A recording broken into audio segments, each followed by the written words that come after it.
Hola amigos y amigas, estáis en vuestro canal de viajes en autocaravana La Bruja en Ruta. Como ya quedamos en el anterior vídeo correspondiente a las etapas 1 y 2 del viaje a Cabo Norte y a los fiordos noruegos, nos quedamos en la mitad de la travesía de Francia. En el siguiente vídeo, como ya os dijimos, íbamos a terminar de atravesar Francia, íbamos a pasar por Bélgica y íbamos a pasar por Alemania. Así que sin más, vamos a empezar. Intro.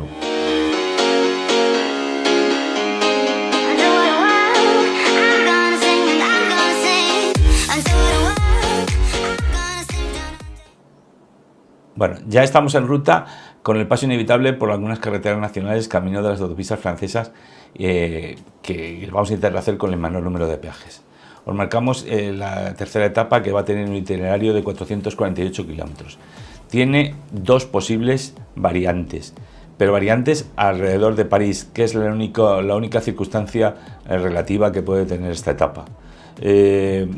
Una, evidentemente, va a ser atravesando París por el cinturón más cercano a la ciudad, que eso lo recomendamos si este se realiza en horas nocturnas. El segundo es el que vamos a recomendar, que se denomina la Francilienne, me parece que se llama en francés, perdonad mi pobre pronunciación francesa. Es más larga y la vamos a detallar posteriormente un poquito más a lo largo del vídeo.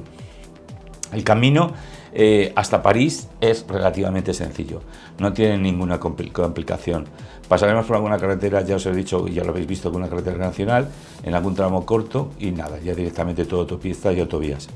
Os hemos marcado las gasolineras que nos parecen más interesantes a la hora de postar. Tenéis también las coordenadas.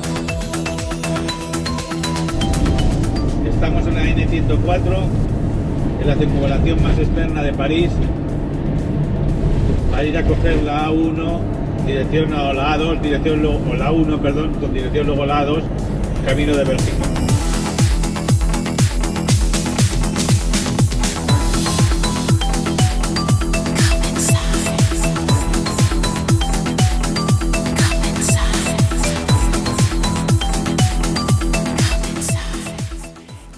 Nosotros, en cuanto al recorrido alrededor de París, en la variante, os recordamos que cojáis la variante que ya hemos dicho que llaman la Francilienne.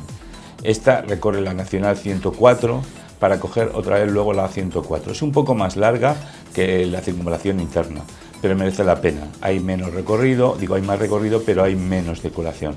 De todas maneras, evitar las horas punta, como las horas de entrada de trabajo, las horas de salida, y quizá la mejor manera sea realizarla a la hora de la comida, a la hora de intermedia del día.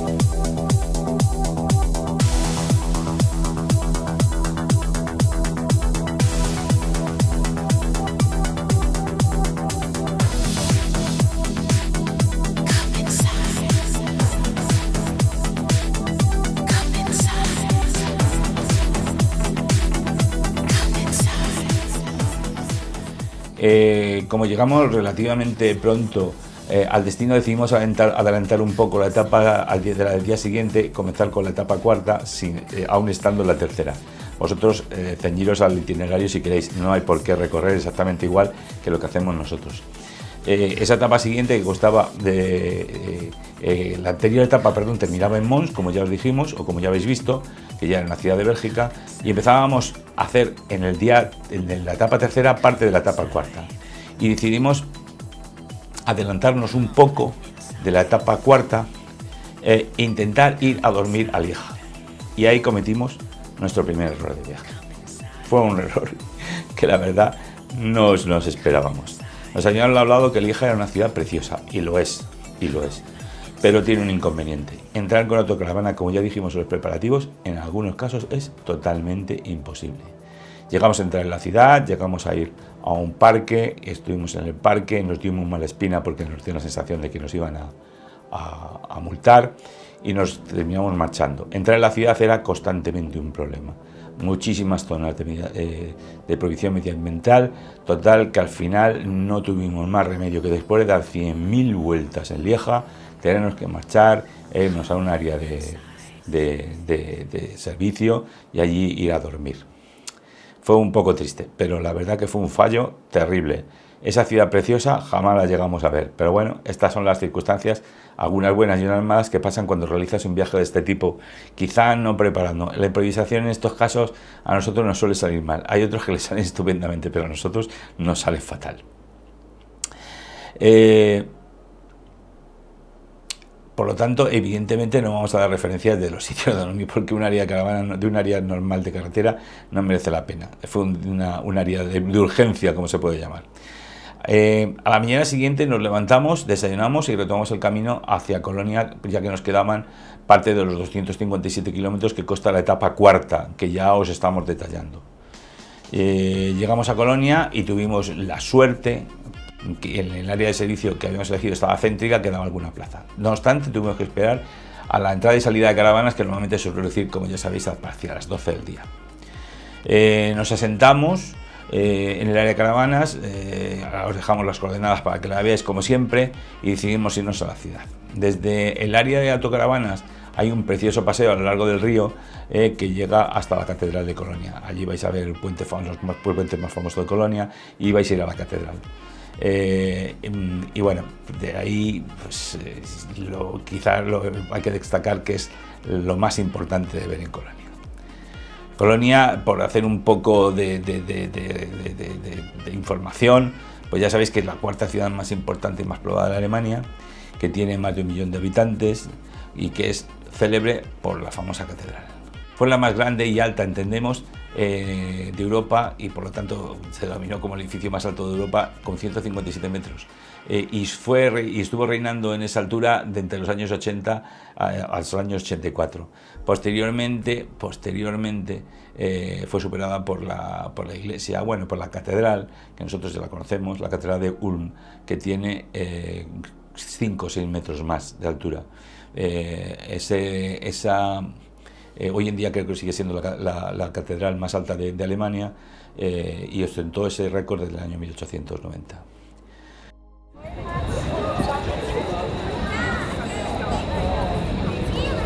Estamos en Colonia y estamos haciendo un pequeño selfie para recordar lo mayor que estamos. Serás tú. Al día siguiente comenzamos la quinta etapa con dirección a Hamburgo.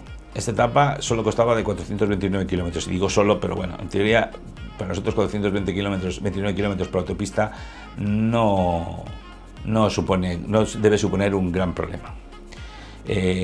Al realizar evidentemente esta etapa volvimos a cometer otro error. Nos habían hablado pero que muy bien de Bremen, Por lo tanto, decidimos ir a la ciudad. Estamos en nuestra cuarta etapa. Hemos decidido hacer un alto en el camino antes de llegar a Hamburgo, porque nos sobran días antes de llegar a Hirtshals y coger el ferry que nos llevará a Christiansen. Y vamos a parar un día o dos en Bremen, porque creo que la ciudad es preciosa. Ya os iremos contando. Recorrimos la etapa como lo habíamos previsto, y cuando vi la desviación a Bremen, pues nos fuimos a Bremen. Cuando llegamos a Bremen, pues miramos dentro de las áreas de caravana las que estuvieran mejor, y intentamos ir a por una plaza. Imposible, totalmente imposible, estaba totalmente llena y era muy difícil de encontrar en las otras que vimos plazas. Al final, en la última que cogimos, le pusimos en el navegador y nos fuimos. Y bueno, pues al meterlo en el navegador tuvimos la mala suerte de que nuestro navegador de caravana se ajusta a las dimensiones de nuestra caravana y nos llevó por un sitio totalmente irreconocible. Acabamos en un transbordador pasando un río y yendo a un área que jamás habíamos visto. No sé si fue equivocación nuestra, total que ya cansados decidimos quedarnos allí y al día siguiente tomar ya el camino de Hamburgo. Os dejamos un trozo del sonido original del vídeo porque la verdad es que nos pareció muy desalgelador el tener que coger un transbordador para ir al área de caravanas y que nos costara una friolera de 10 euros simplemente el traslado, el traspaso de un río de unos 20 o 25 metros. Embarca del ferry. Esto es totalmente increíble e irá dentro del capítulo correspondiente de este viaje. Esta es una hazaña estúpida. Simplemente jamás confiar en un navegador. Y a ser posible, siempre utilizar Google Maps y evitar que coja ferries en sitios distintos de los que pueda ser Noruega, porque puedes acabar en cualquier parte. En este momento estáis grabando que para poder ir a un área de autocaravana, este maravilloso navegador nos ha llevado a un sitio donde que para pasar al otro lado del río hemos tenido que coger un maravilloso ferry que nos ha costado la friolera de 13 pavos, o sea, casi más que la noche que costaría dejarnos en el área de descanso, en el área de autocaravana de cualquier sitio. Maravilloso. Al día siguiente, en nuestro caso, seguimos yendo hacia Hamburgo y tuvimos también suerte de que el área de caravanas que habíamos elegido, pues tenía plaza. Es un área de caravanas que es agradable, está en el centro de la ciudad y está bien situada. Nos pasó exactamente igual, si se llega a la hora esta entre la entrada y la salida, pues normalmente suele encontrar plazas.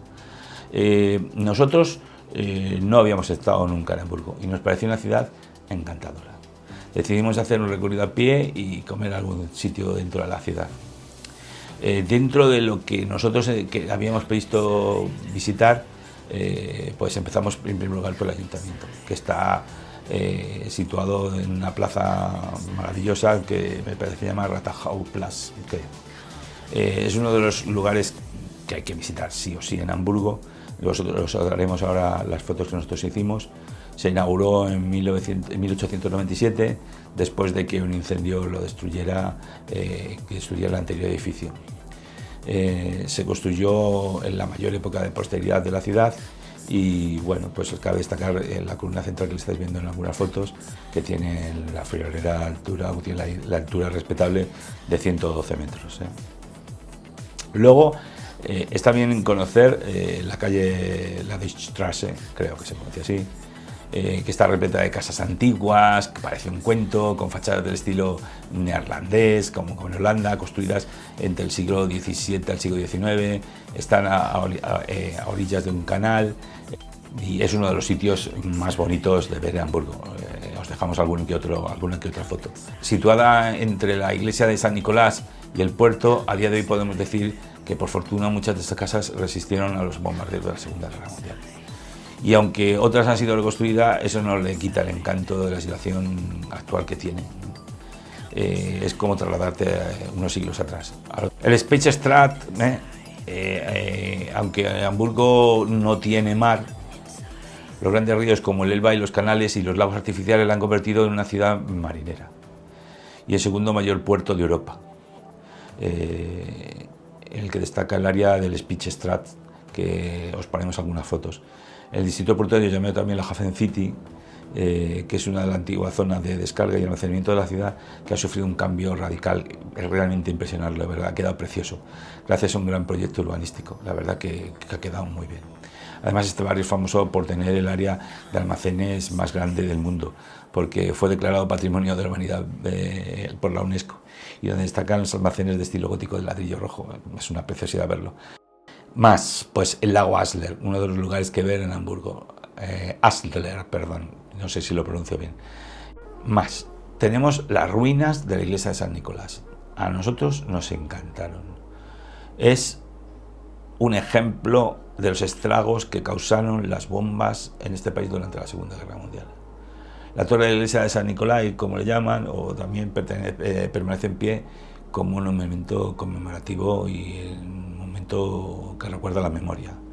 Lo que en su día fue uno de los edificios más altos del mundo y una de las 5 iglesias protestantes más altas de la ciudad, hoy en día es un lugar que nos recuerda lo que jamás creo que debería de pasar. Nos hemos dejado para el final un edificio que a mí realmente me encantó, que es la Filarmónica de Elba.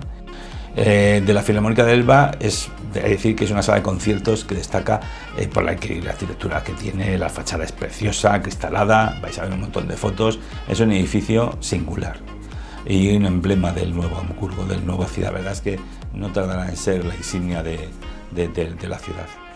Si tenéis oportunidad de ir a algún concierto, estupendo. Si no, nosotros entramos y lo que sí es las salas tienen una acústica brutal. A mí me pareció un sitio realmente bien estudiado, bien hecho. Hemos recorrido la última parte de Francia, la travesía de Bélgica, la travesía de Alemania, os hemos contado las peripecias que nos han pasado y bueno, ¿qué tenemos que deciros antes de despedirnos? Pues lo de siempre, os recordamos por favor que os suscribáis al canal. No sé por dónde sale, si por la derecha o por la izquierda o en el centro, pero cuando sale, por favor suscribiros y cuando salga la campanita, dar la campanita porque así os tendréis y os informarán de todas las aportaciones que vamos dando al canal, que a ser posible van a ser una cada semana. Cada vez nos vamos acercando más al lugar donde queremos explayarnos, que es la península escandinava. En el siguiente vídeo vamos a ver la etapa 6 y 7, la vamos a incluir dentro de un solo vídeo, que será la travesía de Dinamarca, de sur a norte, para llegar al final a una de las ciudades clave, la puerta a la península escandinava, a Hirtshals, y el primer ferry a recorrer. Así que sin más que deciros, os esperamos en la próxima. Gracias por escucharnos y gracias por vernos. Hasta la próxima.